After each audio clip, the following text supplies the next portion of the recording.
Salut à tous, aujourd'hui on se retrouve pour une nouvelle vidéo. Vous le savez peut-être, le week-end nous sort cette vidéo, c'est-à-dire le 6 et 7 novembre 2021, a lieu le GST Open 2021. Donc c'est tout simplement la première compétition à laquelle je vais participer. Et donc aujourd'hui je vais vous expliquer un petit peu mes espérances et les mains que je vais utiliser durant la compétition. On va tout de suite commencer avec le 2x2.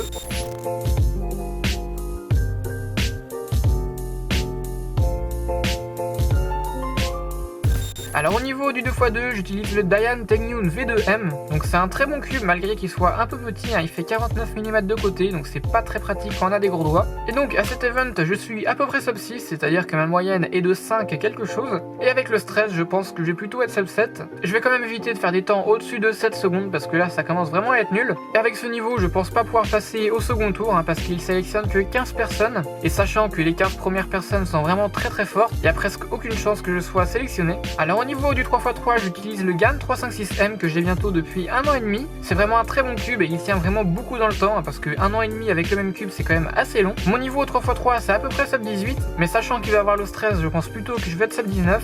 Après ça peut vraiment varier, hein, parce que dans un AO5 je varie énormément. Je peux passer de sub 17 à sub 20, vraiment ça fait un peu n'importe quoi. En tout cas j'espère être sub 17, hein, c'est toujours mieux que sub 20. Et par contre là il y a une chance que je passe au second tour, hein, parce qu'il y a 60 personnes qui sont sélectionnées pour passer au second tour, et du coup par contre je pourrais pas passer à la finale, hein. C'est le seul event où je pense pouvoir passer au deuxième tour, hein, parce que vraiment le reste des participants sont beaucoup trop forts pour moi. Au niveau du 4x4, j'utilise le YJ MGC, donc c'est vraiment un très bon cube. Il paraît qu'il concurrence le WRM de chez Moyu, qui est vraiment le meilleur cube au monde. Donc je suis à peu près sub 1.15, sub 1.10. Là aussi ça va être vraiment très difficile de passer au second tour, hein, parce que le reste des participants est vraiment beaucoup trop fort. Donc je vais à cette compétition surtout pour pouvoir rencontrer des gens et profiter, et pas vraiment pour gagner, hein, parce que c'est strictement impossible. Alors au niveau du 5x5, j'ai le Moyu GTSM, alors j'ai oublié de le dire, hein, mais tous mes cubes sont magnétiques, à part le Pyraminx qui est à bille. Donc au 5x5, je suis dans une moyenne d'à peu près 2 minutes 30. Là aussi, ça va être assez compliqué de passer au second tour, mais je pense que ça peut être plutôt sympa à faire parce qu'il n'y a pas vraiment beaucoup de participants qui font du 5x5, et donc je peux rapidement me propulser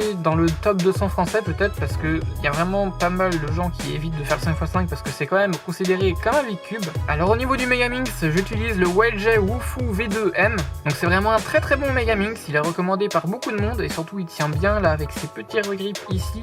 C'est vraiment très pratique pour faire les turns. Alors du coup, à cet event, je suis à peu près comme le 5x5 avec 2 minutes 30 de moyenne. Et comme au 5x5, ça va être difficile de passer au second tour, hein, parce qu'il y a des personnes qui sont très fortes. Mais je trouve ça quand même assez sympa d'avoir une moyenne officielle sur ce cube. Et donc on finit avec le Pyraminx. Donc c'est un des cubes que je cube le moins. Je connais même pas réellement ma moyenne. Je sais que ça oscille entre 8 et 13 secondes. Donc j'espère faire dans ces eaux-là à la compétition. En tout cas, c'est un cube qui m'importe peu. Mais vu que l'event est important, j'ai décidé quand même de m'inscrire à ce cube. Et du coup, ce Pyraminx, c'est un Z Cloud, je sais même plus trop la référence, hein. C'est un petit peu cheap, je l'avais acheté vite fait sur Amazon à mes débuts, mais vu que j'en fais jamais, je trouve que ça sert à rien d'acheter un X-Man à 20 €, sachant que celui-là tourne quand même assez bien pour le peu que j'en fais. Et du coup, pour finir, j'ai un peu vous présenter les cubeurs qu'il y a qui sont assez forts. Donc en premier, on a Sébastien Vieilleur, donc lui il est vraiment très connu, c'est le 10e meilleur mondial au 3x3. Ensuite on a Alexandre Carlier qui est vraiment aussi très fort, il est dans le top 60 mondial. Ensuite on a Abdelak Kadour, alors lui il est quand même assez fort au 3x3, mais surtout son point fort c'est les big cubes.